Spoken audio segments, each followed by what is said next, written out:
How you feel since last night, man? Feel even better. Waking up this morning, not having to worry about the weight cut is gonna be a big one. Career-wise, has that been the toughest part and the kind of the worst part of the job for you? Is just the cutting?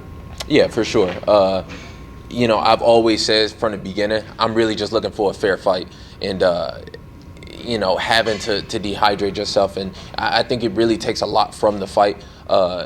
We don't get to fight as often too, because when you doing these big weight cuts, you need a lot of time to recover from that, and then I can only do it 2 or 3 times a year. I feel like if we didn't have to do that, I could fight a lot more, and you'll get better fight out of me. We know that's usually the sort of the toughest part of the job for all of you guys. What have been your toughest moments of your career, the toughest things you've had to go through and figure out how to grow from, I guess? Probably the toughest one when you say weight cut wise was getting ready for my interim title fight with Tony Ferguson. I had already had an infection going into that one, which made the body kind of hold on to the water even more. So with about 20 pounds to cut in less than 24 hours, it was brutal. The last 6 or 7 pounds were just really tough to get off, to the point where we had to use boiling water just to kind of raise my body temperature even more and make sure I sweat. I can remember being in that tub and being like, I didn't think I was going to make it, but I didn't want to let everyone down from that. I know that they already had problems with guys missing weights going into title fights especially.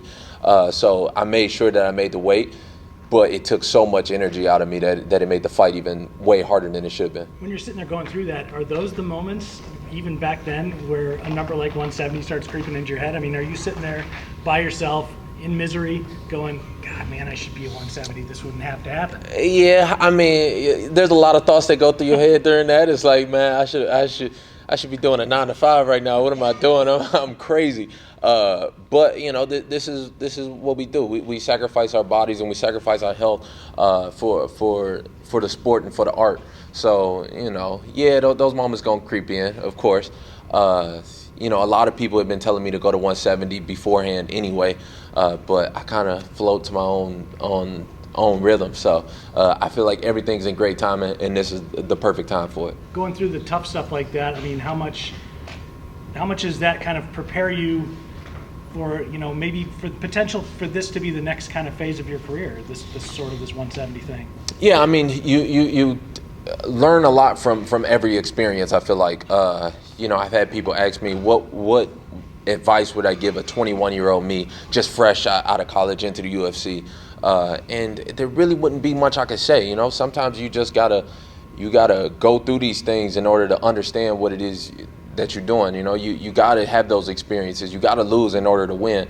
So going through those tough weight cuts, they take so much mental energy, and they take so much. It's so hard, and it's so everything in your body is screaming, why are you doing this? You should be doing, drink some water, please. Like when you go through that and you got to fight that, I feel like it's just making you stronger. So we'll see how this whole thing goes. This is my first fight at 170.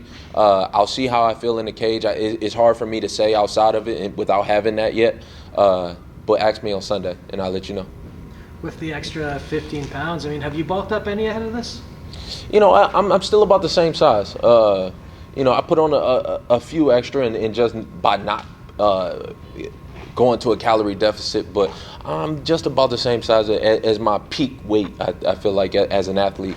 So I feel I'm going to be real strong. I've sparred with a lot of middleweights getting ready for this fight, just so I get used to that extra strength and used to the extra size. I'm going to be ready. Now, you're not the first guy to go up, obviously, and RDA actually is a guy who moved up from lightweight to welterweight. When you were kind of going over this decision, is he one of the guys you looked at saying, hey, he's had some success? Yeah, it made sense. There was a couple guys. Like you said, Anthony Pettis did the same thing. Jorge Masvidal. There was a couple guys that kind of already showed we can still have a fair fight. So, it definitely helped the decision for sure. With all the talk about weight, though, do you find it kind of overshadows the fight itself? Because there's a good fight that you're about to be in. Not for me, I think maybe for other people, but I get how this thing works. This ain't my first rodeo out here, so not for me. The main thing about it has been it's been allowing me just to focus just on Dos Anjos because I know what type of fight I'm getting into. He's the first former world champion that I'm fighting, so I know what he's put in the work to get that title already. So I know he's going to show up and he's going to be ready to go, especially when his back's to the wall. He's going to come out fighting. So it's allowing me just to focus just on the fight, not really even on the weight cut. And, answer questions about it really just, it kind of helps, if anything. You said coming into this that you're expecting a bloodbath. We talked to him earlier. He said he's not expecting his face to be the one bleeding. I mean, what are you really expecting from this? A bloodbath. No, I mean that very seriously. If he don't, then he gonna be in for a rude awakening when he see the blood running down his face and into his eyes. I'm expecting a war, and he's gonna come forward. I'm gonna come forward, and we'll see who takes a step back. I'm gonna have my chin down, and I'm gonna be throwing hands, and we'll see how it go, how he play out. You've been in those kind of fights before. I mean, recently too. I mean, the Iaquinta one was obviously didn't go your way, but there was a lot of throwing hands back and forth in that fight. And do you prefer that, or would you? I mean, I'm gonna assume you're gonna say you'd rather go out there and knock him out in 30 seconds and get the hell out of there.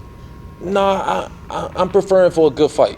I think now, especially I'm at the stage of my career, I'm still young in the game. I'm still only 26. I'm still growing. I still haven't even hit my athletic peak yet.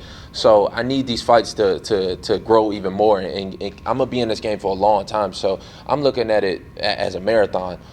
So going against somebody like Dos Anjos, I hope he give me a good fight. I hope he don't just lay down in 30 seconds. I'm going to probably be a little disappointed. I haven't yet given that barn burner of a fight, I feel like, to the fans that have seen me kind of grow up in the octagon yet. So that's what I'm going to be looking to do. And if he ain't, then lay down, and I'm going to get paid either way. But I hope he's ready for it.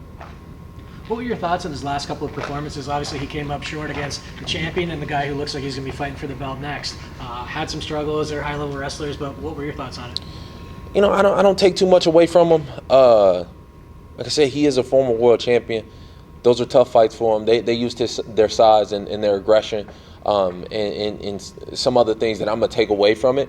But really, I'm just focused on getting back to my natural fighting style. Yeah, my last fight might have been okay, but I feel I could have fought more like me, just pressuring forward and being aggressive. And that's what I'm going to do. And it really don't depend on how his last fight went. I think if anything, his last fight is going to motivate him to do better, and he's going to use that experience against me. So I'm making sure I show up ready, prepared.